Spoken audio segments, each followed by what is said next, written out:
Kia ora, assalamu alaikum and hello friends.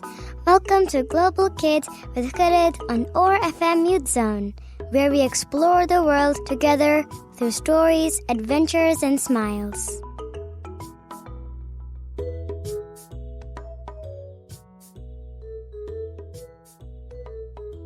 Today's guest has spent much of her life using words and listening to people.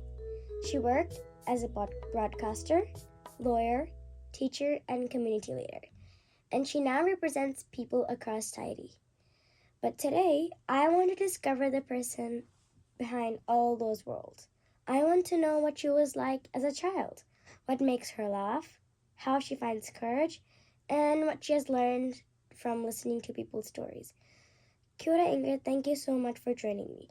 Before we begin, what's one little thing that has made you smile recently? Oh, kia ora, and assalamu alaikum. Just watching you sitting here broadcasting like this so professionally is making me smile. I think it's wonderful. And actually it reminds me of when I was a 12-year-old. I used to do a show on Radio Pacific in Auckland. Oh. And I remember how exciting it was. I somehow got this show and there were a couple of us. There was a young boy called Jonathan who, from memory, was blind, and me, and every Sunday we'd go in and we would have our own show. So this is exciting. Oh, so you're just like me. That's right. That's such a lovely way to begin. I think little moments can sometimes tell us a lot about a person. So what were you like when you were 10 years old? Were you like curious, talkative, or were you like quieter than people might expect? Very good question. I've always been curious. I think curiosity is we have our good attributes and our bad ones. Curiosity is something I really value in people because it gives you such an enjoyment of life and so much breadth of experience. I probably talked less than I do now. I think I wasn't as confident as I am now, so I was quite reserved. And I remember my mum used to always say to me, "Smile, Ingrid, smile." So I must have had quite a serious face. Oh, that's still awesome. You look really pretty. When you were my age, what did you imagine your grown-up life would look like? I had a big imagination. I loved broadcasting. And as I was driving here, I was remembering that back in those days we had a tape cassette. And one of my first experiences of kind of real broadcasting in a way was doing an assignment at school when I was probably about 10 years old, where I went round with a little tape cassette and microphone and I recorded people, and you could edit it on the tape cassette. And I remember how much I enjoyed that. And I was thinking, why did I enjoy it? And I think I just enjoyed the creative process of putting something together and telling a story. So for me, telling stories, even at that age, was really important. I loved telling stories, and I also saw lots of inequality. As a 10-year-old, I remember seeing things that I knew were very wrong, and sometimes the adults around me were accepting them as normal. And I remember feeling frustrated and not understanding why they could think these things were normal when they were unfair. Oh, you're so full of bravery. I really love communicating with people, but overall, I'm pretty shy, but you're really brave. Did any part of that dream come true in a surprising way? I think you're very brave doing a radio show, so you're braver than you realise. And a lot of it has come true. I mean, I became a broadcaster, I became a journalist. My family listened to a lot of news and radio and TV. My parents were quite obsessed with the news. So when I was at school and we had dinner together, we wouldn't really talk so much about our lives. We would often talk about what was going on in the world. And I think that really shaped me, and it made me curious to go out into the world. I had a job when I was, before I became an MP, where I worked for something called the British Council, and I got to travel a lot. And that was a wonderful dream come true because I was able to go overseas for my work, meet lots of different people from different cultures, and work on things that I was passionate about in countries across East Asia in particular. I went to Myanmar when it was called Burma and before it opened up. And I had lots of adventures. So I think, again, curiosity helped me make those dreams come true. Yeah, that's a really great way. How many countries have you been? I've lost count. Oh, so many. Yeah, I've been very lucky. Oh, yeah, that's a really great way. What's something about young Ingrid that is still a part of you today? I think my curiosity and also my sense of justice. Like, I really do remember thinking things were unfair, and that's got worse for me rather than better. And instead of thinking, well, nobody can change the world, what I've had to learn is that you can change the world, but you need other people to do it with. And so finding your so-called tribe, finding your group where you can work together to build a movement has been something that's been a lifelong journey of learning for me, because as much as we want to make a difference by ourselves, we are so much more powerful when we do it together with other people. And sometimes that means slowing down a little bit as well, because you've got to take people with you. Yeah, that's a really great message. So, was there an adult that made you feel truly heard when you were a child? I think my parents did, and I can see that you're really lucky with your parents. They didn't stop me. If I said I wanted to be something, they would say, oh, how are you going to do that? Or when are you going to do that? They never said, oh, you can't do that. So I was very blessed to have parents that gave me that confidence.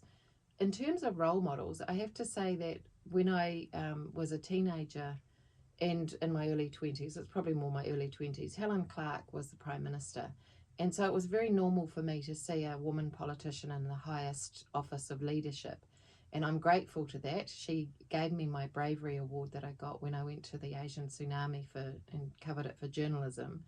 But it was very normal to see a woman in that position. And I think that's a blessing, because we can only aspire to the things that we can see around us. It takes a huge imagination to break through barriers if you don't have those role models there. Oh, and what did your parents do that made you feel important? They listened. So they listened, they engaged in my world, they answered my questions. Mum was a little bit more anxious. If I said I was going to go off and do stuff, she would worry about my safety. But my dad never worried about it at all. And I feel very lucky that I didn't feel scared of going into situations. Some of them I probably should have felt a bit scared of, conflict zones like in the Solomon Islands and so on. But I always just had this confidence that if I was there for the right reasons and telling the right stories and, didn't do silly things, that I would be safe. Yeah, that shows you are really brave. Now it's time for a quick game called This or That. So I'll give you two choices and you have to pick one. You can explain your answer if you would like. Sure. A quiet morning or a busy afternoon? A quiet morning. Same. Books or movies? Probably books, but I tend to like non-fiction, which means factual books. Yeah, same with me. I love non-fictional books. Tea or coffee? Coffee. But I have both. I always have a tea when I wake up, and then I have a coffee. Oh, same with my parents. They drink tea in the morning and coffee at night. The beach or the mountains? The beach. I love the beach. I've always lived near the sea, and if I can't be near the sea, I feel like there's something a bit wrong. So very lucky to have always lived near the water. Yeah, same. I'm not really into hiking or stuff. I really love the beach. I do like mountains, but if I had to choose, I'd choose the beach. Yeah, same. Planning everything or being spontaneous? A bit of both. My nature is spontaneous, but I've learned as I've become an adult that planning is really, really important. I find planning a bit boring, so I'm in a privileged position to have people that help me to plan and help me keep on task. Because my nature is, because I'm very curious, is to run off and get distracted by something that isn't on task, and so I do need the planning. Yeah, definitely. You do need planning. And you need like time to do it, so I always like have some spare time to do planning. A big community celebration or a quiet dinner with just family? Probably both.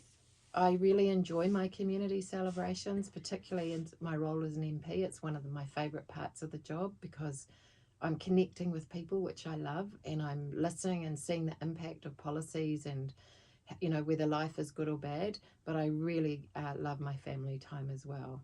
Yeah, like you said before, you're really brave, so I think you should, connect with people more. But a little bit of both. Traveling somewhere new or returning to a favorite place, like your home country? Probably travelling somewhere new. Yeah, same. I really want to also explore. Speaking to a large crowd or having just a meaningful conversation with just like one person? Probably having a meaningful conversation with one person. I've been very lucky lately. There's been a story going on about some things that have happened at a local mental health institution, and lots of really brave people have come forward, and I've been having one-on-one conversations with them, sharing their stories with me, both patients and former staff. And it's been a privilege to connect with them. And even though some of it's on phone calls, I feel the connection very quickly. Yeah. And I'm amazed at how And it generous they feels are. good. It feels wonderful, and you lose time and you lose yourself in those moments, and those are the really golden moments for me. Yeah, same with me. It feels really good. Helping someone with advice or just simply sitting and listening? But of both. Yeah, same with me.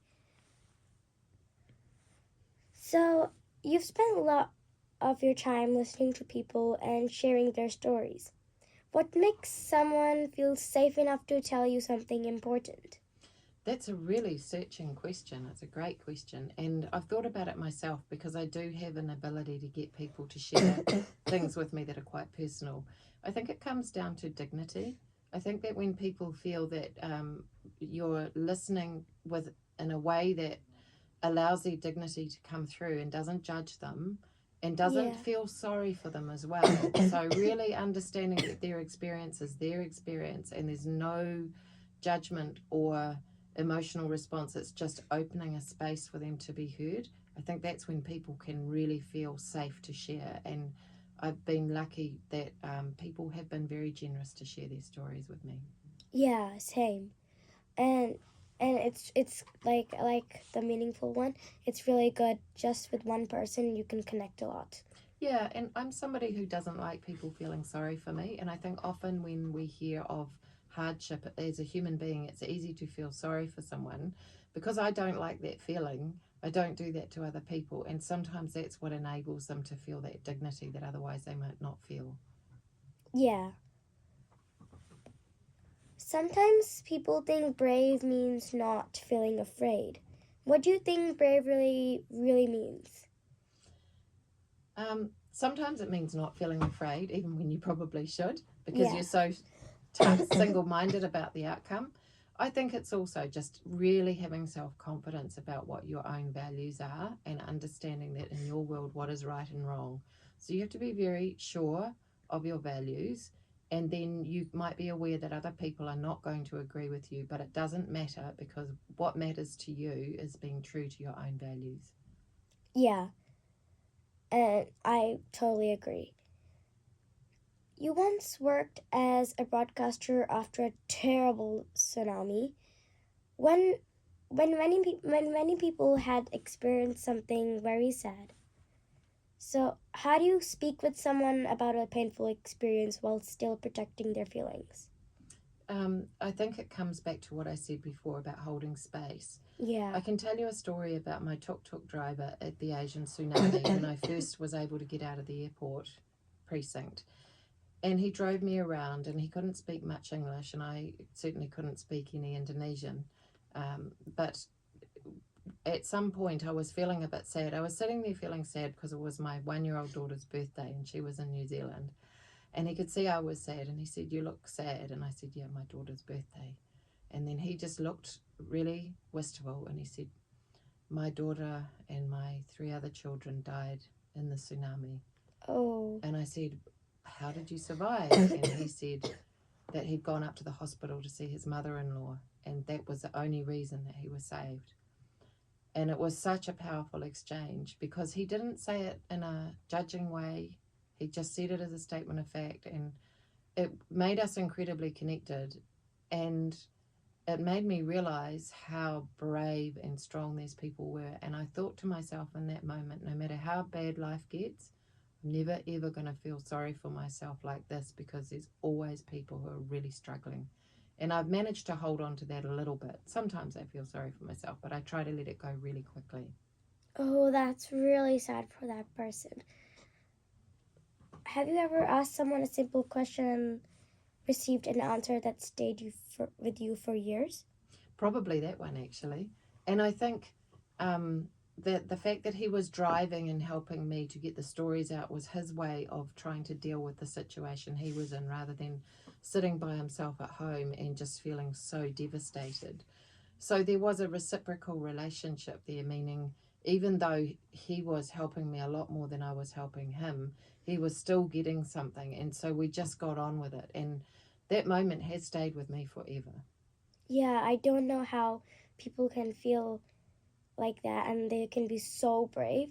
I've never been in a situation like that, but I hope I don't. Sometimes children have something important to say, but adults are busy or think they're too young. What do you wish adults would listen to children about more carefully? I think a lot of things, because I know that as even a 7, 8, 9-year-old, I knew what was right and wrong. I knew when people were being isolated or bullied, not even by children, but by parents or by teachers. They made decisions about things that I knew were wrong. Some of them were. I'll give you an example. Was there were some parents back in the day when there wasn't a lot of kapahaka around. There were some parents that didn't want their children to come on the noho marae, to the marae, because they didn't like the whole te ao Māori thing. Even as a 7-year-old, I thought these parents are really crazy. Like, that's silly, and they're making their kids feel left out, and they're causing this problem when there doesn't need to be one.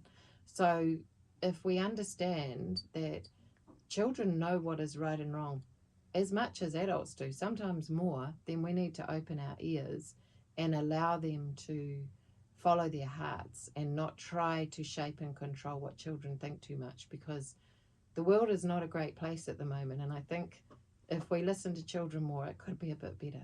Yeah, I agree. And sometimes I have something important to say, but mostly my parents might be busy that time. But this is really good advice and a really beautiful advice. And it's a good reminder to me to listen to my 12-year-old son, because he's often busy. And sometimes it's something small, like, hey, Mum, come and watch this thing that I've seen on the screen. And I'm like, oh, the screen. But then he shows me, and it's a really cool thing. And I'm like, oh, I'm so glad my son's curious and he's learning these things from a screen. It's not all bad. So that's one example. Yeah, and I hope lots of parents are listening to this too. Have you ever felt nervous about speaking up even when you knew something mattered? And what helped you find your courage? I feel nervous a lot speaking up because often if there's other agendas at play, and it's not always convenient for me to speak up. And so every day I'm often in a situation where I'm thinking, do I need to speak up about this, or should I stay in my lane? Most of the time I speak up, and it comes back to that internal questioning of what is right for me and what is right for the people I serve in Taieri. And particularly as an electorate MP, I'm very aware that I have this role. My political party has a part to play, but it's the people of Taieri that chose me, and therefore that's the first people that I turn to think, who do I need to serve? Yeah, it's really good that you're aware. Okay, so now I'm going to give you some imaginary powers. Okay, cool. But you can only choose one each time. Okay. So, pretty much like Would You Rather. Would you rather have the power to make every child feel confident or make every adult listen more carefully? Every child feel confident. Would you rather be able to remove one worry from every person or give everyone one happy memory? Remove every worry. Would you rather create one perfect day for your family or one perfect day for the whole community? For the whole community. Yeah, it's good. Would you rather help people understand each other better or help everyone feel that they belong? Gosh, that's a really hard one. Yeah, I was thinking that. The feeling of belonging is so important to me. I think often that's one of my primary, what we call primary drivers or motivations, because I think feeling like you don't belong is one of the worst feelings in the world and causes a lot of problems in the world. So Yeah. that's super important. But the other one's really important too. So, would you like to choose both for that one? Yes, please. Okay. Would you rather be able to travel anywhere in the world instantly or bring anyone you miss to have tea with you? Gosh, well, I miss my mum who passed away a few years ago, and I would love to have a cup of tea with mum. So that would have to come first. However, I would love to travel instantly anywhere in the world because I'm a very curious person. So the tea just ahead a little bit. That's really good. I hope your mom will hear this. Now we're going to create some happy news together. So I will begin a headline and you have to finish it. So it's kind of like a news. Children across Aotearoa wake up today to discover that every adult is going to listen to them differently. Dunedin has become the first city in the world to end homelessness. Yeah, that's really nice. A 10-year-old child has amazed everyone by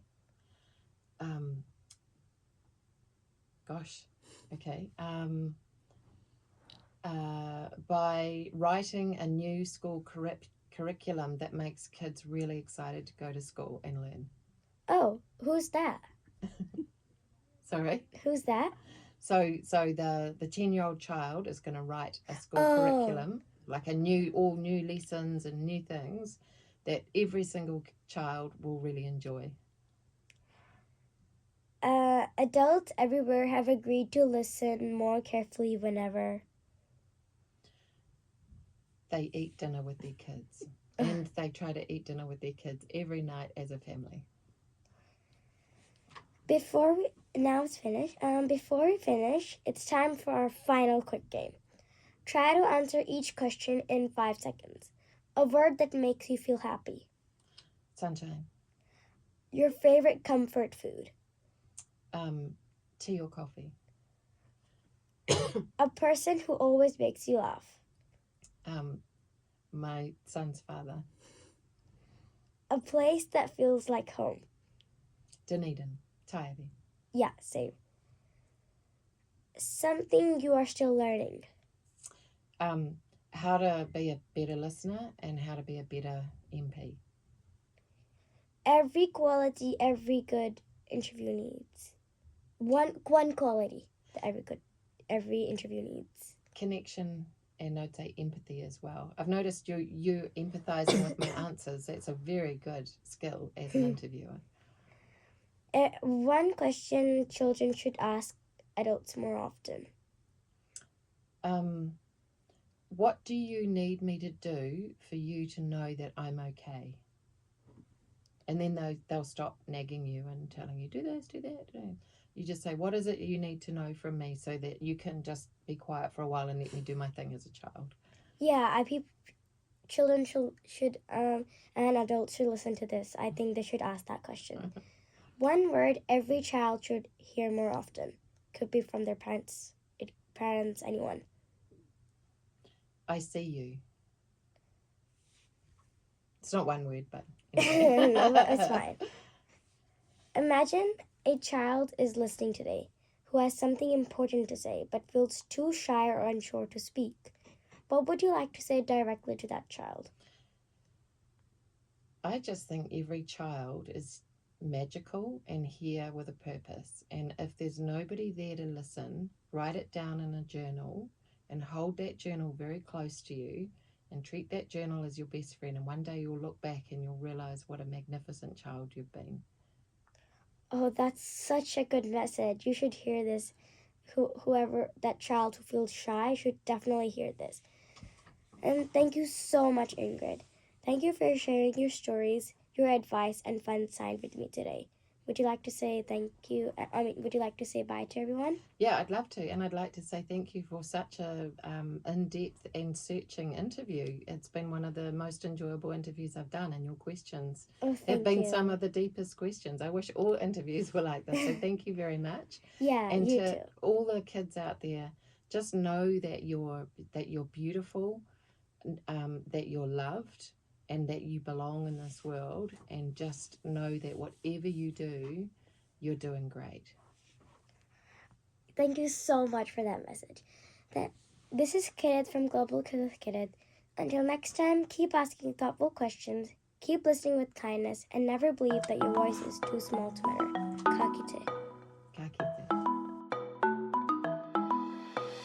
Thank you for exploring the world with me on Global Kids with Khirad on ORFM Youth Zone. Join me for more adventures next time. You can find our podcasts on Spotify, Apple Podcasts, and on oar.org.nz.